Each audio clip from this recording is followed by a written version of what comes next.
the music of Billie Holiday has been with you for quite some time. What is it about her that continues to draw you in?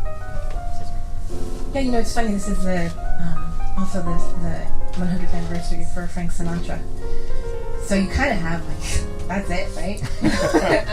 I think for me though, the thing about Billie is that, and it's kind of an interesting connection or parallel between the two of them. I think for Billie, singing was about sound and making her voice into an instrument and doing everything possible with the instrument of her voice, which was why for me it wasn't a complicated thing to take out the text of these songs. I feel like she tells the stories of these songs not necessarily through the text, but through everything that she's doing with sound in her voice. And Jed did a beautiful job of trying to capture some of that in this.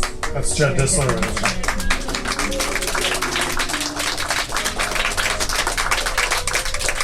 It's interesting that you bring up Sinatra. Sinatra and Holiday both sing behind the beat, and that may be something there as far as maybe not their success, but the similarity, the way they always seem to be just behind, a little bit of rubato all the time. When you played these Disler arrangements of Billie Holiday songs, what new discoveries did you make?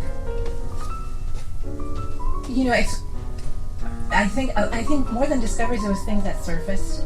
When I talk about realizing or recognizing all of your influences, I know that one of the things that I learned from her were some secrets about phrasing, some secrets about really taking risks with your phrasing and your timing. When I think about phrasing, I think about Arthur Rubinstein and Billie Holiday. So it was just kind of tapping that direct connection and recognizing or letting all of that come maybe more directly through. So, rubato. So that's such a complicated word for pianists.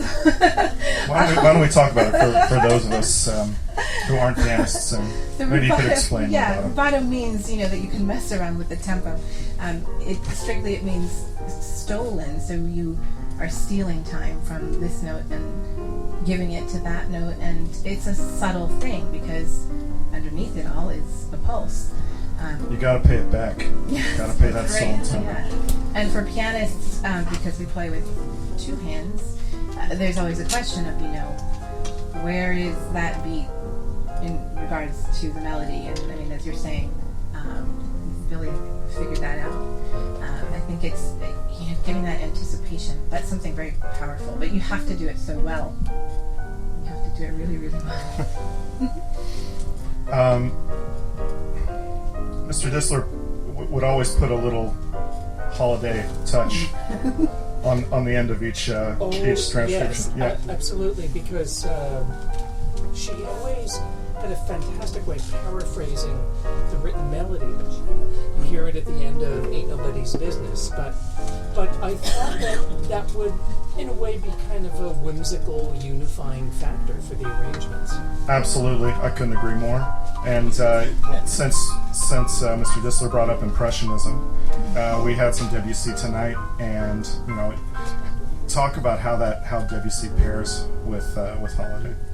Well, here's the thing. Maybe it's a broader answer than you're looking for, but what I think the greatest gift of doing this project was that it opened my mind to letting things be what they want to be and letting them have the connections that they want to have. And I will say, I really want to just take a moment and go back to Mr. Golson here, who really was the first person to open my mind to this possibility of, I don't like to say crossing genres, that's a cliche, but opening whatever doors there are between them, and believing that you have something to say maybe in a language that's not your own.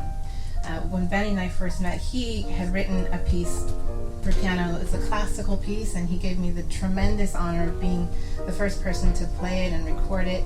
And it just sort of made me think, well, there's another world out there, and I get to work with people like this and learn what they have to give me and teach me, and that was the beginning of a path. So Debussy, listen to Debussy and see what is there in Debussy that reminds you of other things. I think Another person who did that was Glenn Gould with his Bach, just opening the mind, not being so careful as classical musicians to be so tied to the rules that we've learned, to respect those rules, and then to look outwards and just let your voice be. As a classical pianist, Laura, when you come into jazz, what else are you sort of hyper aware of, or what else are things that maybe you took for granted in classical that you now have to reconsider in the jazz element? I want to learn how to improvise. There's that, but I think that this has been a great platform for courage and curiosity more than anything. So there's this thing when you make a record, you go in the studio and you make this record, and then you put it on the shelf, and then you've got generally like a year to panic about it and be excited about it and be really emotional. And I've been through this many times before, but this year was really something because I did this thing which was scary to me because frankly the world of jazz and the history of it and the greatness of it is very intimidating and something that I approach with so much respect. So I Jed and I did what we did, and then the record went out of my hands, and I had so much time to wake up in the middle of the night and think how everybody was going to hate it and what was I thinking and what was I doing. And it has been the most beautiful experience of my life as a musician to put this record out and to see how it's welcomed both by classical listeners and the jazz community, and to see what warmth there is and what appreciation there is for taking that step to acknowledge each other and honor each other and share. Did that answer your question? I don't think very so. Much. Oh, very much. Unless you have any closing thoughts? Yeah, I would like to have a drink. Okay. Thank you very much. Thanks, everyone.